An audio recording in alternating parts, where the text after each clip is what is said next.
Southeastern Coal Company opened the Willow Grove mine in 1917. It was located 12 miles west of Wheeling, West Virginia, and 4 miles south of St. Clairsville, Ohio. Hanna Coal Company leased the mine from Southeastern in 1932 and acquired it by deed in 1941. Machinery was installed which updated the mine to one of the best equipped in the state of Ohio. It was considered a model mine and one of the safest in the nation, employing 711 men. Yet, on a Saturday morning, March 16, 1940, an explosion took the lives of 72 miners. The mine resumed operation after the disaster until its closing in 1954.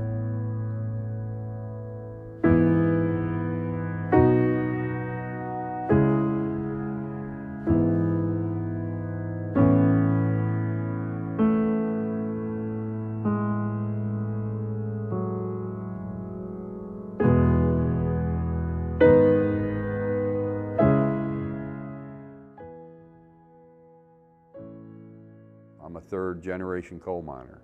My dad was a miner, and his dad was a miner. Back in them days, that's where the jobs were, in the coal mines or the steel mills. I got hired in 1967, and I worked in Nelms No. 1, Cadiz, Ohio. It was known as the Deep Shaft Mine. We were 580 feet down. I originally came from Pennsylvania. And when I got married, and my wife's brother, he worked at Willow Grove. He put my name in, that's how I got to work. Then I was on a construction crew. The shaft that went down to Willow Grove, we had to gunite it and repair it and everything before they put the elevator down there. I was the nozzle man that gunnited, you know. There was a lot of jobs related to coal, you know, the bolts that they used to put in to secure the roof. That was bolts that were made in Harmony Die and Tool. The steel mills were producing the steel to make the bolts. The rock dust, the rails, the wooden ties for the belts, the rubberized belts that carried the coal. It just goes on, the domino effect of other jobs that was created for the coal. And then once the coal was created and taken out of the mine, it was sold to the coal-fired power plants. In 1935, something very significant happened at Willow Grove Mine. We had, for the first time, probably in history, and maybe never since then, the First Lady of the United States, Eleanor Roosevelt, visited the mine, and she went underground. And there's this historic picture of her when she came out of the mine. And she was asked about how to make the mine safer. And she said something that the UMWA has always agreed with. She said there's only two ways to make the mine safer in this country: legislation and unionization. And that was true in 1935, and it's true today. And I wish we had more people in positions of power saying things like that. The Willow Grove mine was recognized at that point in time in 35 as well as 1940 as one of the safest mines in the country. Mechanization had started early in 1940 at this particular mine, so you had equipment that did a lot of the work that used to be done by miners, so you had fewer miners. With fewer miners, the likelihood of disasters was reduced. The number of people who might die in a mine explosion was reduced. In March of 1940, a horrendous explosion took place, claiming the lives of 72 miners. And so many of these situations go unreported in history. If you ask somebody in California about Willow Grove, they wouldn't know what you were talking about. You know, you always knew the history of the mine growing up. I found that after I was married, my wife's uncle, Uncle Andy, spent years in working in the coal industry. I found out later in talking to him that him and his brother, or maybe two of his brothers, were in the mine at the time. And in fact, he was asked by the Coal Museum in Harrison County, where he was from, draw a map, a diagram of the mine at the time, and that's in the coal museum up there, and it's really amazing to go and look and see the detail he was able to diagram where he was, where his brothers were. They all made it out safely. He donated a bunch of material and information to the museum. To hear him tell about it was incredible, and your heart breaks for the families who lost members in that disaster, and fortunately I didn't have anyone that was there, but as I said, the community of Neffs and the surrounding area, when one hurts, we all hurt, and I think that's what sticks with me the most on remembering the tragedy. The theory was it was a bad shot, what they call. They had set off a powder shot at the face to break the coal up. And the rock dust wasn't sufficient, and once the blast went off, it suspended the fine coal dust in the air, and it ignited the coal dust, and there was gas in the area. So the combination of the two, it created a fireball, and it was such an explosion that the men, most of them were killed instantly from the concussion of the explosion. There were several miners that got out. One was on the motor, and the story goes that he had the motor on the full control heading out on the rails, and he made it out of the mine, and he was all slumped over on the motor itself, but he survived. And several of the miners, I believe, was on the rescue team, and they perished because of carbon monoxide. Ventilation wasn't sufficient. I remember 60 years ago, on the way to school, we lived out Pipe Creek. Ambulance was following the bus, and all the kids were all excited, say, you know what happened? Something must have happened to mine. I remember that my buddy sat next to me. His dad was a widower, and he said, you know, Ray, I hope that's not my dad. He's the only person I have left. You know, this happened 60 years ago, and it's as bad now as it was then. But it was his dad. But I seen what he went through, you know, passed from one relative to the other. And I imagine out of the 72 men there, how many little boys or girls went through the same thing. But that's why this meant so much to me. It was a cold March morning, and the miner got up to go to his job. Kissed his wife, told her he loved her, went to the job site. In a blink of an eye, the wife became a widow. His children became orphans. Terrible things when the mine blew up and all the lives that was taken. It took a lot of fatalities before Congress finally acted. The Farmington mine explosion was probably the one that did it. 70, I believe it was 78 men died in that explosion. And finally, Congress acted, and we got safety laws in the mines. They reinstated, they repaired the mine after the explosion, Willow Grove, and it went on until 1954, I believe. They worked it out somewhat, but yeah, it was a big employment for people back in the day. You know, the coal mines and the steel mills, they were big jobs for people who didn't have college education. You know, you could go to work, I call it grunt work, but you could go to work and make a decent living for your family. A few years before we had the first one, District 6 had a memorial service of sorts. We went and put a wreath down there at the memorial site. Then we went to the church in Neffs, and for a dinner, there was a gentleman there that got up and spoke and said how disappointed he was in the community for not taking care of something. His father was killed in that accident.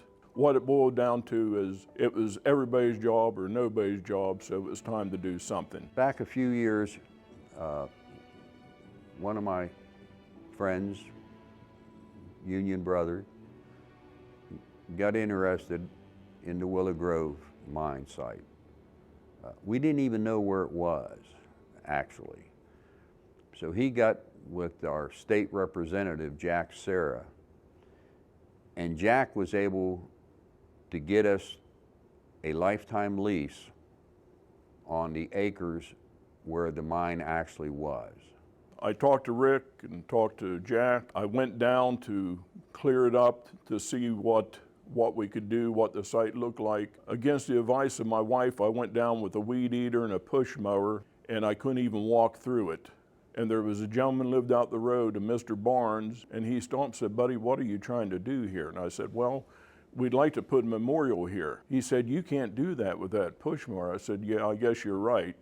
So he went and got his tractor and a brush hog, and he brush hogged it. I mean, the weeds were almost as high as I am, but it just showed the dedication that the community had for the project. Ray Wright, who is the financial secretary for Local Union 1785, contacted me trying to clean up the Willow Grove site. If you haven't been prior to this to the Willow Grove site, it was truly a weed-infested dump. And in that, Ray and I talked, and Ray contacted Jack Serra. He was the Ohio representative. And without Jack moving the Department of Forestry for the state of Ohio, we wouldn't be where we're at today. Well, I was contacted by Ray and Mel and Debbie about the project, contacted our office. Of course, I'm happy enough and was proud enough and lucky enough to have a person that worked in my office, and Pam always made sure that she kept us on track. That started the role that we played at that time. Although my history with the project, found a picture not long ago where I was at a ceremony at the old Willow Grove site prior to the reclamation of the site, which the state had done with the old gob piles and the old buildings. I remember speaking at that. It was one of the anniversaries, I forget what year. So my involvement in knowing about the site goes clear back. You know, when I was contacted by the mine workers, I was proud to help them put a project together. I really was skeptical at first, and then when JAG came on board, Ohio Department of Forestry came on, there was light. And you could see that there was the potential to turn that area into something that not just the mine workers, but the people who reside in that area and the people whose family passed away in that area had a chance to be honored. In order to have access to the property, it really helped that the state of Ohio had ownership of the property. You know, it was a reclaimed mine site. I think, as Ray said earlier, it really had just grown up with weeds everywhere. So having the site owned by ODNR and then the development of the forestry division taking over not only where the site is, but other properties, it made it a lot easier, I think, to be able to move forward with the project. If it had been a private owner, it might have been more difficult. So you thank the department and the division for having the foresight and the understanding of the significance of the project enough to be able to and willing to lease and coordinate and help the mine workers putting the site, the memorial site together.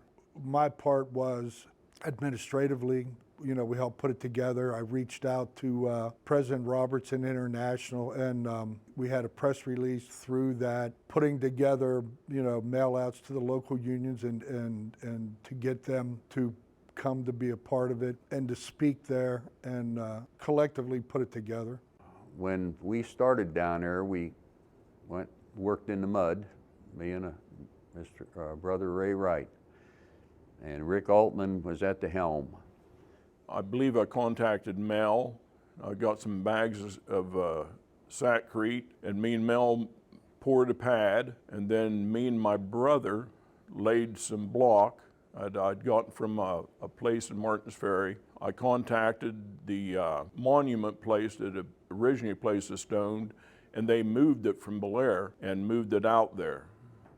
And then we put the flagpole up, and we just kept doing what we could to make something out of nothing. It was a piece of scrub ground before we started mowing it and taking care of it. I think it looks pretty good for what we had to work with the funding that we had, which was at that time nothing. And we are pursuing some financial aids through different organizations so we can build the area up even more. You know, my involvement was just trying to help the people that really did the work, all the mine workers and Ray and Mel and Debbie and local people that helped with the project. I think the fact that it had been a reclaimed site that the state owned, that the Department Division of Forestry being involved really helped, not only in being able to access the property and be able to move forward with putting in the memorial there. You know, I don't take credit for very many things, so I don't think my involvement was part of my job. I guess really I was there every step of the project. I know every time me and Mel worked on it, 90% of the time somebody would stop and say, "What are you doing?" And we told them, they said, "Well, you know, my great uncle worked here, or grandpap died here." It just showed how important it was to the whole community. Well, we started talking, Ray and Jack and Mel Woods and Debbie. You started to formulate a plan, for lack of a better way to put it, a vision on what we all saw and the potential. I think we started with a flagpole, and then, you know, we had an Eagle Scout. You know, he's the one who was instrumental on the memorial, and it just kind of escalated, and we started to see the vision. What truly is a labor of love from all of us, a legacy to pass down to the youth. It grew larger and larger, and it's still growing. The feeling, having grown up with a lot of friends in Neffs, spending a lot of time in Neffs. Actually, Sacred Heart, before it closed, was our family's church. Attended a lot of ceremonies there. It was mentioned about the one program that was done at the church. And I do remember at that ceremony, or one of the anniversaries, of a number of people who had family there that lived out of the area, and they were often asking, and I think I was contacted by a couple of them in my office as a legislator, of why the state doesn't do something to put up a marker or something like that. Historically, it's so significant for the mine workers. It's sacred because of so many of their fellow miners died there. But the families, if you grew up around Neffs, if you knew anything about Neffs, and this stands true today, it is a very close-knit community. And the fact that they would come together and so many people would come to the ceremonies that they would have was not surprising at all. I can only imagine what it was like the day of the tragedy. Knowing how Neffs is, and knowing the community and the churches and the people and how they all came together, it had to have been a very difficult time, but it was also a time that they could rely on each other's families to help get themselves through this terrible tragedy. It's amazing the amount of people that come there for that memorial service, you know. And as we kept putting things together, we received the bell from the Sacred Heart Church. And the church was shutting down, and the diocese was offering that bell for our memorial site. On the day the mine exploded, they didn't have cell phones, they didn't have sirens, they didn't have this stuff. That bell rang the whole day to let all the community know something terrible has happened. So knowing the history of the bell, we were excited to get that. And we had the community, when we went to move the bell, it was like the field of dreams. People came out of the corn. Everybody showed up that morning. You would not believe how much help we had, you know. And so we all got together and got some equipment. We put the foundation for the bell up, the block, and then we had to put a limestone cap to set the bell on. Well, there was a business in Bridgeport, Angelina Stone, who was willing to donate, and they put the stone on top so we could put the bell. They were even there the day we moved the bell to anchor the bell to their stone. It was amazing the amount of people that was reaching out and wanted to be part of it. The community and the people that we've come in contact with over this memorial site, it's amazing. You know, people care. Mostly older people, but we have younger people that they want to learn the history.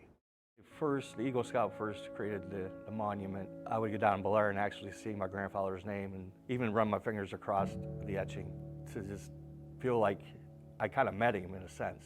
And as far as the memorial goes, it's really nice. It's a place we can go down and remember the ones that were lost. It gives you a sense of peace. It gives you a sense of pride of what my grandfather did for a living, being a coal miner. I think it hits home a little bit for me. It gives me just a sense of relaxation to go down there and the way they honored these men that passed away that day. My grandfather being included. I've been a part of their memorial service a couple times, got to do some things. I got to read the names last year, which was a big honor for me. The response from the community was overwhelming. I never would have thought that that little patch of land affected so many people. And not just people, the communities, the businesses, and the families who no longer live in that area but live out of state, and how they monitor what goes on, and through Facebook they comment. This has truly been, for no other way to put it, a labor of love. And the outpouring of the community was immensely beautiful. That is a legacy from my end, just me personally, for the rest of my life. A part of me is on that property, and when people see it, they may not know who I am, but I'm there. And not just me, Jack's there, Ray, Mel, Debbie, we're all there. And for the United Mine Workers of America, this union has always paid tribute to our living veterans, our fallen veterans, and most importantly, we've always paid tribute to the fallen miners, men, women, even children, which is sad. And so our heritage is there. Honor the fallen is what this union in part is about. Last year, for the first time, we had an event there to remember what happened at Willow Grove. And this year, I had the opportunity to speak there. So now we have what's turning into somewhat of a park, and with a monument there to remember those miners who lost their lives. And with that, I just want to say thank you for everybody that's worked so hard for this to happen. This has been an on-the-ground effort by a lot of people. I know I missed some folks here as I was mentioning names, but thank you for what you've done. This is just truly something that UMWA is proud of, and we're proud of our members in that area. But let me take a moment right now and give high praise to our leadership, both at the local level and at the district/international level in this area. Rick Altman, our Vice President, District 31, Mel and Debbie Woods, for example, have been instrumental in keeping the history of this terrible tragedy alive. And also I'd like to mention Brother Ray Wright for all the work that he's done, particularly here recently and last year, to make this happen.